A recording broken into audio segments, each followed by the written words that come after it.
ببینید اصالت نظر بزرگان رو و بعد هم متاسفانه گرفتاری که جامعه تشیع داره. یکی از ایراداتی که برخی دارن به شیخ مرحوم علی الله مقامه اینه از مخالفین و دشمنانشون که میگویند اجازاتی که علمای شیعه دادن به شیخ مرحوم، تمجیدهایی که علما کردن از شیخ مرحوم، اینها کی بوده؟ قبل از انتشار افکار شیخ بوده. وقتی که شیخ افکارش رو منتشر کرد دیدن عجب چه کاری شد، ما اجازه دادیم به شیخ مرحوم، اجازه اجتهاد دادیم، اجازه فقه و روایت دادیم، چه کاری شد؟ اونجا بود که برخی ها مثلا برگشتن از فکرش. بعضیا اینطور میگن و حالا که ما عرض میکنیم که نه، عقیده شیخ مرحوم از وقتی که در احسا بود تا وقتی که آمد به عراق و بعد آمد به بلاد ایران هیچ فرقی نکرد. الحمدلله اخیراً چشممون روشن شد به یک رساله نویافته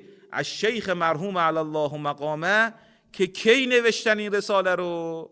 وقتی که جوان بودن در احسا، در اونجا نوشت. این رساله در دست نبود، در یک مجموعه خطی، در یک کتابخانه شخصی، در یک مدرسه‌ای در اونجا نگهداری میشد، در بین چند رساله دیگر از علمای شیعه، علمای بحرین. چند ورق هم بیشتر نیست این رساله. وقتی که بررسی میکنیم این رساله رو که در زمان جوانی شیخ مرحوم نوشته شده بوده، قبل از آمدن در عراق و حوزه عراق و نجف، قبل از آمدن در ایران، قبل از همه این سر و صداها، وقتی که نگاه میکنیم میبینیم کلامی که در اون رساله گفته عین کلامی است که وقتی پیرمرد شد و کهنسال شد فرمود. هیچ فرقی نداره. ببینید اصالت فکر رو، ببینید اصالت فکر رو. سبحان الله.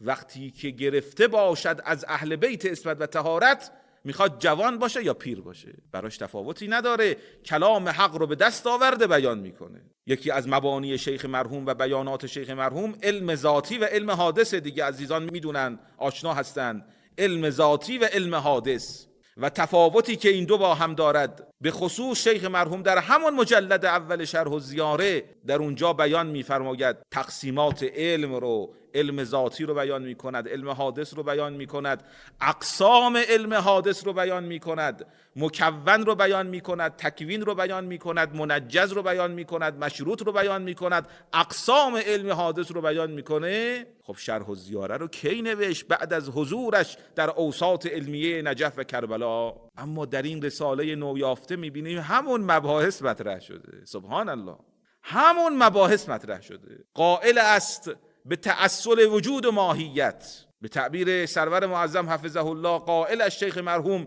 به تضاد بنیادی میان وجود و ماهیت.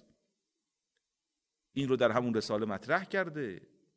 مباحث مربوط به علم امام رو در اون رساله مطرح کرده. پس این نشان میدهد که وقتی که کسی علم خود رو، آگاهی خود رو از سرچشمه گرفت، میخواد پیر باشه یا جوان، مطلب رو چون از معدن گرفته، از سرچشمه اخذ کرده، دیگه تغییر نمیده، دیگه تغییر نمیده و این افتخار داره. این افتخار داره، برخلاف اونهایی که با افتخار میگن ما هر دهه تغییر عقیده دادیم. با افتخار این رو ما میگیم که شیخ مرحوم از ابتدا تا انتهای عمرش در مباحث کلامی و اعتقادی و شناخت فضائل محمد و آل محمد، شناخت خداوند متعال، یک کلام بود. چرا؟ چون فرمایش ائمه یک کلامه، فرمایش خدا در قرآن یک کلامه. اینها تابع واقعی ائمه اطهارند. ائمه اطهار هم همینطورند. در رحم مادر کلامی رو بگند یا هنگام شهادتشون کلامی رو بگن، حجت صحیحه.